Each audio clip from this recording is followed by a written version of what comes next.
Tepat di Hari Buku Sedunia yang jatuh pada 23 April, penggiat literasi menegaskan pentingnya dukungan pemerintah sebagai mitra untuk meningkatkan minat baca masyarakat. Dukungan dapat dilakukan dari penerbitan buku yang diharapkan mampu menjadi barang konsumtif, hingga membuka ruang bacaan untuk umum seperti pameran literasi yang efisien. Ya tentu saja penting. Bisa kita bilang itu seharusnya bermitra gitu ya, bekerja sama. Kita bisa saling mendukung soal itu. Lagian soal literasi itu sebetulnya tanggung jawab semua ya.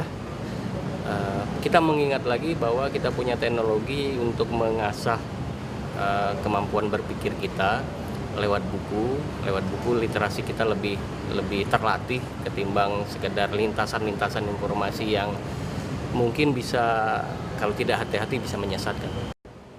Minat baca masyarakat di Palembang khususnya sebenarnya meningkat. Namun di tengah gempuran media sosial dan internet, akan kembali melunturkan kegemaran membaca buku tersebut.